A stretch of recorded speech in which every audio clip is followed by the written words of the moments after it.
Ukraine की सीमा के करीब रूस और बेलारूस के फाइटर जेट्स आखिर हवाई पेट्रोलिंग क्यों कर रहे हैं? रूस ने क्रीमिया में युद्धाभ्यास कर क्या बड़ा संदेश दिया है? यूक्रेन की मदद के लिए ब्रिटेन ने क्या ऐलान किया और किस किस देश से हथियारों की खेप यूक्रेन पहुंची है? ग्लोबल टेंशन से जुड़ी तमाम दुनिया की बड़ी खबरें हम आपको दिखाते हैं top 9 world battle ground. Ukraine की घेरेबंदी के लिए रूस ने बेलारूस में भी अपना सैन्य ठिकाना बना रखा है। यूक्रेन की सीमा के करीब कल रूस और बेलारूस की Su-30SM फाइटर जेट्स उड़ान भरते नजर आए। पिछले कुछ दिनों से रूस यूक्रेन की सीमा के पास बेलारूस के फाइटर जेट्स हवाई पेट्रोलिंग कर रहे हैं। बेलारूस में रूस के 30,000 से ज्यादा फौज तैनात हैं। रूस ने यूक्रेन की 3 ओर से घेरेबंदी कर रखी है। अमेरिकी खुफिया एजेंसियों ने दावा किया है कि कल यानी 16 फरवरी को यूक्रेन पर रूस हमला कर सकता है। रूस की सैन्य तैयारियों को देखकर ये दावा सच भी हो सकता है। रूसी सेना ने यूक्रेन की सीमा के करीब क्रीमिया में रॉकेट लॉन्चर और आर्टिलरी यूनिट के साथ युद्धाभ्यास किया।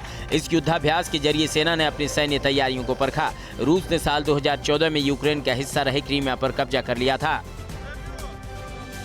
नाटो से टक्कर के लिए रूस ने अपने सबसे घातक सुपरसोनिक विमान को यूक्रेन बॉर्डर के नजदीक तैनात कर दिया है। चुगुयेविका में रूसी फोर्स के एयरबेस पर Su-34 लड़ाकू विमान तैनात किए गए हैं। सैटेलाइट तस्वीरों में दावा किया गया कि 10 सुखोई 34 की तैनाती की गई है। रूस और यूक्रेन के बॉर्डर पर रात भर टैंकों का आना जाना लगा रहता है। सीमा के करीब के गांव में रहने वाले लोग युद्ध को लेकर डरे हुए हैं। इस बीच खबर है कि रूस ने यूक्रेन बॉर्डर पर अपनी सेना के टैक्टिकल ग्रुप की 100 बटालियन को तैनात कर दिया है। यूक्रेन की सीमा की ओर जाने वाले रास्ते में लगातार रूस के अत्याधुनिक हथियारों की खेप जाती दिख रही है। रूस से मुकाबला करने के लिए ब्रिटेन ने यूक्रेन को और सैन्य मदद देने का ऐलान किया है। हथियारों की मदद के साथ ब्रिटेन ने यूक्रेन के लिए आर्थिक पैकेज देने की भी योजना पर काम कर रहा है। ब्रिटेन पहले भी यूक्रेन को सैन्य मदद पहुंचा चुका है। 2 साल पहले ब्रिटेन यूक्रेन की आर्मी को ट्रेनिंग भी दे चुका है। कहा जा रहा है रूस अगर हमला करता है तो ब्रिटेन यूक्रेन में अपनी सेना भी भेज सकता है। नेटो देशों के अलावा कई दूसरे देश भी संकट की घड़ी में यूक्रेन को सैन्य मदद के साथ दूसरी जरूरी साजो सामान भेज रहे हैं। कल लिथुआनिया ने भी यूक्रेन को सैन्य मदद की खेप भेजी है। लिथुआनिया ने यूक्रेन को हथियारों के अलावा सैन्य उपकरण और जवानों के कपड़े भी भेजे हैं। यूक्रेन ने इस मदद के लिए लिथुआनिया का शुक्रिया जताया है। अमेरिका पूर्वी यूरोप में अपनी फौज के साथ अत्याधुनिक हथियारों को पहुंचा रहा है। रूस के यूक्रेन पर हमले की सूरत में अमेरिका जवाबी कार्रवाई की तैयारी बहुत पहले शुरू कर दी थी। कल अमेरिका ने ट्रेन के जरिए सैकड़ों टैंक पोलैंड भेजे हैं। पोलैंड से पहले अमेरिका रोमानिया में भी अपनी फौज की अतिरिक्त टुकड़ी भेज चुका है।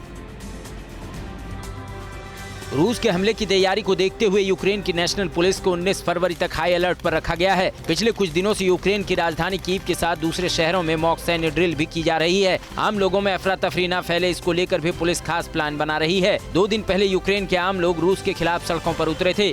लोगों का कहना है कि वो अपनी जमीन की रक्षा के लिए जी जान लगा देंगे। ग्रीस के पत्रकार ने यूक्रेन पर कब्जे के लिए रूस की बड़ी साजिश का खुलासा किया है। गाई एलेस्टर ने कहा है कि रूस की संसद में ईस्ट यूक्रेन में 2 अलग अलग क्षेत्रों को स्वतंत्र राज्य रूप में मान्यता देने के लिए प्रस्ताव लाने की तैयारी है। इस प्रस्ताव को पास कर उसे रूस में मिलाने की योजना है। इस बीच ग्रीस पत्रकार ने आरोप लगाया है कि यूक्रेन की सेना ने 2 ग्रीस के नागरिकों की हत्या कर दी है। परवाह देश की, सोमवार से शुक्रवार रात 10 बजे TV9 भारतवर्ष पर।